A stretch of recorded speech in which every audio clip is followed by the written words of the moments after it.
Hi guys, it's Kyoko. So this is actually my second video that I'm making. Last week I did a video for you guys. So this video is actually going to be about summer and what are you doing with your time this summer. So there's lots of stuff between finding a job, helping your parents out, going on vacation, just relaxing, and actually preparing. So I'm actually going to be talking to you guys about preparing for next year. So I'm actually a college student. I am going into my sophomore year, and I'm really excited about that. The first year went by so fast. It's crazy. But yeah, so I'm actually really big into books. So with that being said, I definitely have a lot of books for you guys to actually read, and this I'm gonna tell you like by the age group that it's gonna go by. So for you middle schoolers, some good reads for the summer are The Giver by Lewis Lowry, The Hunger Games by Suzanne Collins, Holes by Louis Sachar. I thought it was Shaver. Sachar. And I'll definitely write the names down for you guys of these books. Animal Farm by George Orwell. And I'm not sure. So I know for me personally, I've read some advanced books in middle school. So that is actually like taking me so far ahead of where I was expected to be at in terms of a reading level. I was reading college level books when I was in elementary school. So yeah, I wouldn't say I'm an overachiever, but I just really try to stay on top of current events. I'm just book savvy. So I love books. Back to you guys. High schoolers, I really advise you to read the book Angela's Ashes, Kindred by Octavia Butler. Love that book. Native Son, The Prince by Machiavelli, Pride and Prejudice by Jane Austen. I put the same book from middle school also into high school because you guys can read it too. Animal Farm by George Orwell, and A Tale of Two Cities by Charles Dickens. So I just wanted to also share with you kind of more on this segment of my top inspirational books that I actually read. Definitely it would be Ben Carson. Ben Carson is actually, I don't know, I'm going to give you an explanation of who he is, what he's all about, and exactly why you should definitely read about him. Ben Carson and I, not like I have met him before, but we actually share a lot of life kind of events in a way, and a lot of similarities, and a lot of beliefs that we have are very similar. He's actually, if you watch the news, he's actually running for presidency in 2016, which I'm so excited. He's a Republican, by the way. I'm not super political in choosing sides. I just really am a person that whatever is right is right. And I just believe that if you know and you have a good game plan, lead your team positively onto the right path. So Ben Carson is a neurosurgeon. Well, actually was, because he retired. He was a pediatric neurosurgeon. He was actually the first pediatric neurosurgeon in general, first African-American pediatric neurosurgeon. He has written so many books, a lot of autobiographies about his life. It's a lot about his life, mentoring through his books and giving you some food for thought, as well as sharing with you his beliefs.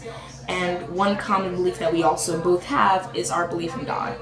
So I'm definitely a believer of God.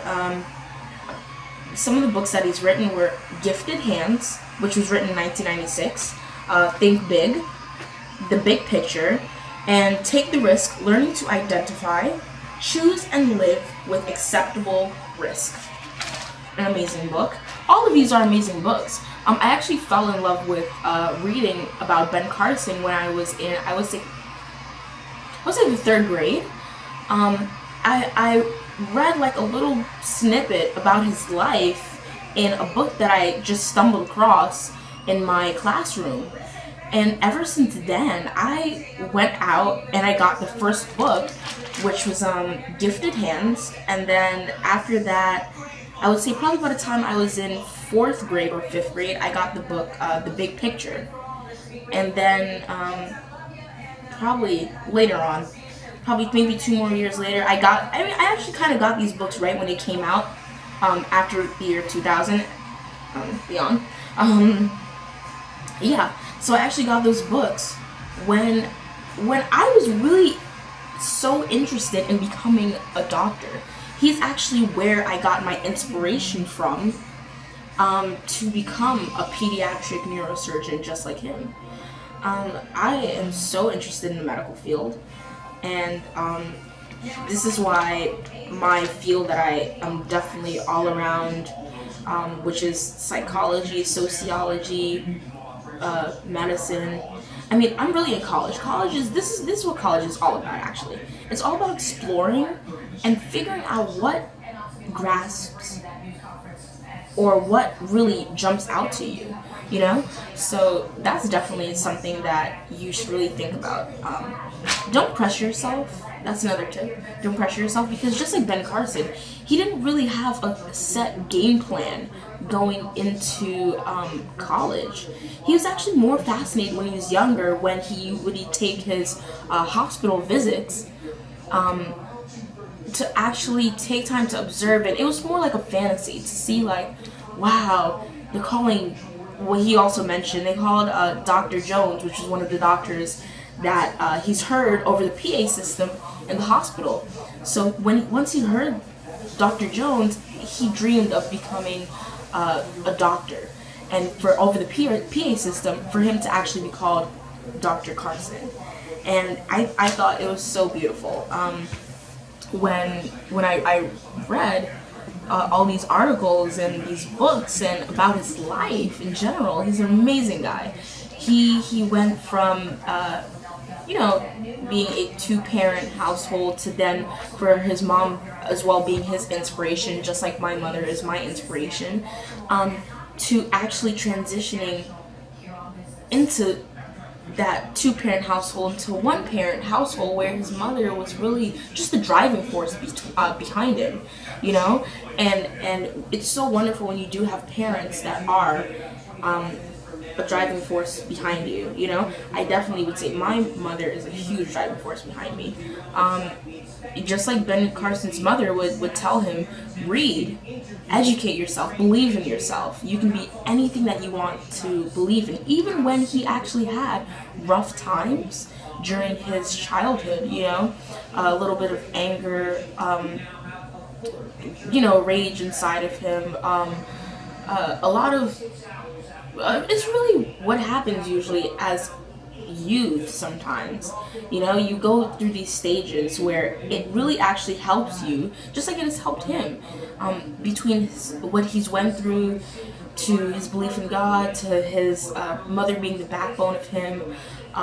These are all what made him the man he is today, and greatly admired as he is today.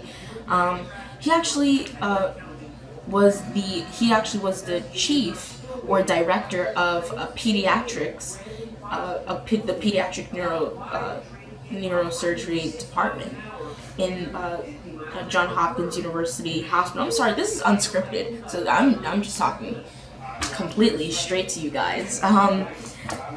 He became a groundbreaker actually when he was the first African American pediatric neurosurgeon, and he actually separated conjoined twins. This was a 22-hour surgery. He separated conjoined twins. I mean, it's amazing, because when you see some of the patients that he actually had, and now that they're much older now, you know, It's a beautiful story. So I definitely, he's running for president for 2016. Those of you who are 18 and older, please vote. He's amazing. Go Google about Ben Carson. He's an amazing guy. And please, go read those books that I actually mentioned to you guys in the beginning of the video. So these are wonderful reads. I personally have read these books, so I would not definitely be giving you books that I have not read, nor would I be interested in. This is another thing. Even if you're not really interested in the title or the look of a book, sometimes it really is interesting inside when you read. So be careful with sometimes those judgments. So yeah, so it was wonderful giving this message to you guys.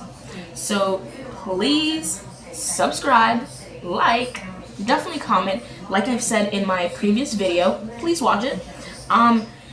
What I said in my previous video was that in the comments you can actually tell me what are some of the things that you actually admire about certain speeches. So definitely take action in that. So over and out. Here.